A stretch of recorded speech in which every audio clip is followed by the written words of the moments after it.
Hello Cancer, ito yung reading mo for the second week of September. Hello, I'm Purple Teen. Kung hindi pa po kayo nakaka-subscribe sa aking YouTube, don't forget to subscribe. Paki-like and follow na rin yung aking Facebook page, Instagram at saka TikTok. Kung gusto mo ng personal reading, mag-send ka lang ng private message sa aking FB page. Yung link at details na kailangan mo nakalagay sa description below.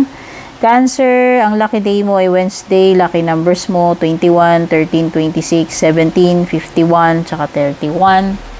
At alamin natin yung mga energies na paparating sa iyo. Queen of Wands.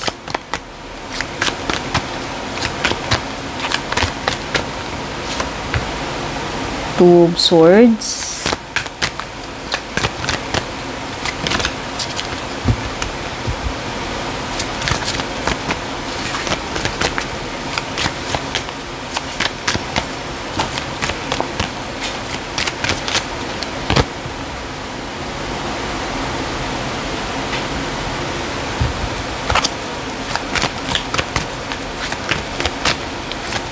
Uy, strong energy ng fire sign. Aries, Leo, Sagittarius. Ayan, dalawang fire sign energy.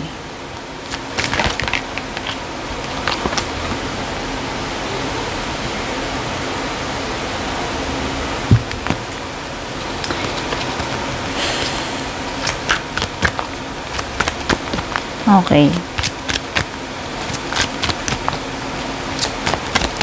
Alam mo na si sense ko rito na kahit dapat kailangan mo na mag-move on, hindi ka pa rin makapag-move on.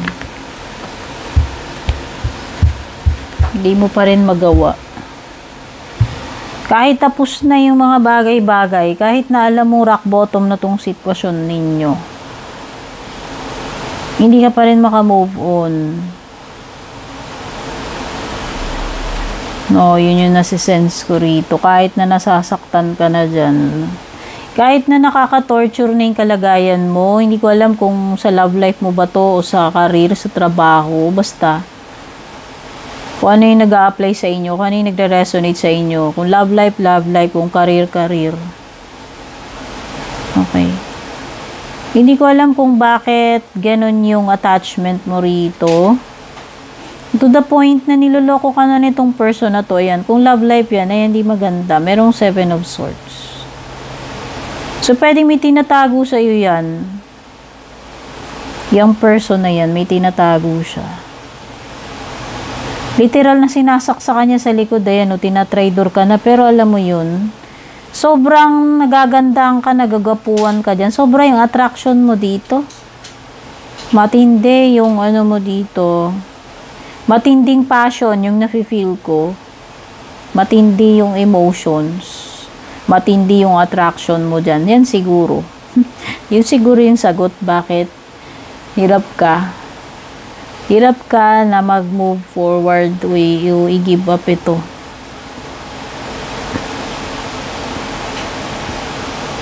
Pero alam mo, nakikita ko walang pupuntahan to. Wala siyang pupuntahan itong sitwasyon ninyo.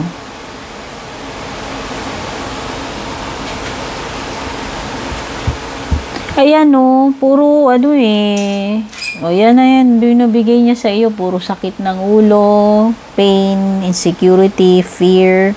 Alam mo yun, literal na wala kang peace of mind dito sa kalagayan mo rito, sa sitwasyon mo. Whether sa career yan, sa romantic relationship. Wala kang mahihita na maganda rito. Puro stress. Dadami yung wrinkles mo. Tatanda ka na maaga. Ewan ko, may pagkamasokista ka ba na gustong-gusto mo bang tinotorture yung sarili mo? Hindi ko alam. Pinanganak ka bang martir? Pinaglihi ka ba kay dun sa bayani? Hindi ko nalalagyan ng pangalan kasi baka mabash tayo. Pero, yun lang kasi hindi ko alam kung nagpapakamartir ka nagtitiis ka sa situation na hindi naman dapat. Alam mo naman baluktot. Ayan tignan mo nga yung swords dyan, baluktot. Alam mo yun, baluktot talaga yan. At nakikita ko talagang merong dito, deception. Hindi ko alam kung nagbubulag-bulagan ka lang ba o Hindi mo ba alam na may ganyang nangyayari? Kung hindi mo alam, Diyos ko, blessing in disguise pa yun. Kasi diba, Ignorance is bliss, sabi nila. Pero eventually, ikaw din. Ikaw rin ang masasaktan pa rin dito. Yun na nakikita ko dyan.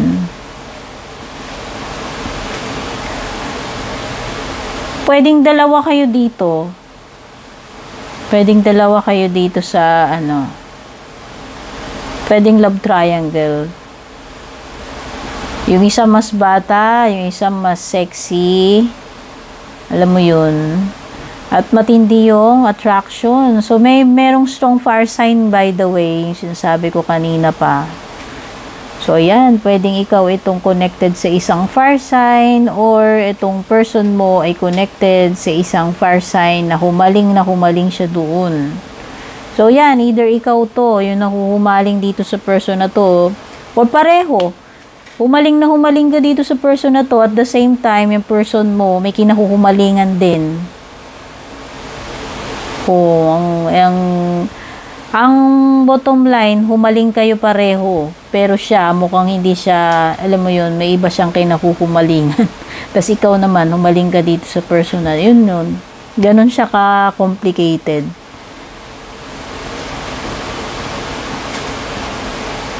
Okay, nafe-feel ko dito sa Nine of Pentacles sinasabi, wag mo i-rely lahat yung buhay mo rito sa tao na to. Huwag mong saluhin lahat ng bala. Ibig sabihin, huwag kang magpakamartir, huwag kang magpakabayani sa ganyang klaseng sitwasyon. Learn how to bigyan ng value yung sarili mo. Huwag mo ibaba naman yung dangal mo, yung dignidad mo, aba. Huwag mo namang huwag mo namang i-bargain sale, kumbaga. Huwag mo namang ibaba yung price tag mo. Taasan mo naman. Yun lang yun, nakakalimutan mo na yung self-worth dito. Ibalik mo yun. Huwag mong ibaba yung sarili mo dahil lang sobrang pagmamahal mo dyan sa tao na yan na hindi mo na nare-realize yung worth mo. Ang tanong, yung worth ba na binibigay mo sa kanya, devotion na binibigay mo is worth it ba talaga? Or tinatrato ka rin ba niya ng ganon? Yun lang naman yung tanong ko. Bahala ka na mag-isip. Buhay mo yung Capricorn. So, ayan. Tignan pa natin yung ibang energies mo. Ay, Capricorn, Cancer. Cancer na pala tayo. Baka mabash na naman ako ng mga reklamador dito. Cancer, correction. Tao lang. Meron kasi dito mga atat na atat mang bash pag nagkakamali ako ng zodiac sign na binabanggit, no? Pero panay naman ang nood dito. Alam mo yun? Maghanap kayo ng perpekto, magsipaglayas kayo rito. Lightning, control your anger or you will be sorry. O baka maging mapusok ka pa. Dahil dyan. So, kontrolin mo daw yung galit mo. Alam ko mahirap gawin yan pag naka-high blood ka na, pero may mga times na may spare tayo sa disaster o mas malaking kapahamakan. Kung hindi natin hahayaan na mag-take over yung galit sa atin, no? Basta dapat may mga time na dapat kinokontrol natin yan. Yan yung nire-remind sa iyo. Depression, anxiety, worry that someone is against you. Ito na nga yun, worrying with the Nine of Swords. Diba, sabi ko, parang maloloko or maloloka ka dito. Ikaw nasa sayo yan eh. Sabi ko nga sa'yo, buhay mo yan, Cancer. No? Ako yung cards na yan, nandyan lang yan. Pero sinasabi niya sa'yo, yung scenario, nasa sayo na kung tatanggapin mo, hindi. Kumbaga, choice mo pa rin yan. Ikaw mayroong karapatan sa buhay mo at saka ano yung decision na gagawin mo. Ikaw masusunod. An emotionally secure, loving family is important to you. May binabanggit pa dito about a family. So, hindi ko alam. Pwedeng may family matters din. Sinasabi dyan.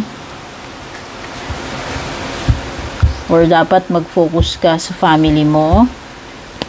Or yun yung goal mo is to secure itong pamilya mo, no, na ensure mo na maging you are in a secured relationship, no, pati mga anak mo, yung asawa mo, kung may asawa ka na. A loving family is important to you. O pwedeng yung iba dito may asawa na kayo. pwedeng may anak na rin. Message sa'yo ng fairies, friendship. Fairies and humans alike need friends. Now is the time to seek out those who will support and encourage you on your journey to fulfill your dreams. So, may energy ng friendship, kaibigan. No, baka merong kaibigan ikaw ngayon na siya yung makakatulong sa'yo. Siya yung laging nandoon para sa'yo, sumusuporta. Ayan. So, parang guardian angel mo yan. Kung sino man itong tinutukoy na ito. At kung kailangan mo ng tulong ng kaibigan, yun lang yun. Huwag kang mag-hesitate. Yan yung sinasabi, oh.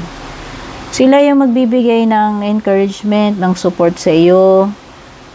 So, yeah, kung may mga kaibigan ka man ngayon or in the future na sila yung magiging parang guardian angel mo, aalalay sa'yo, pwede makipagbigay ng pagpapayo sa'yo. Okay? So, yan. Pwedeng iba, baka magkaroon kayo ng mag-develop ng friendship, no? Kung saan man yan. Kung sa workplace man yan o kung saan. Baka magkaroon ka ng bagong friend or mag-develop yung relationship into friendship. Okay? So, yan. Ito yung mga nakuha ko dito sa second week ng September mo, Cancer. Don't forget to like and share. Don't forget to subscribe. Take care. God bless.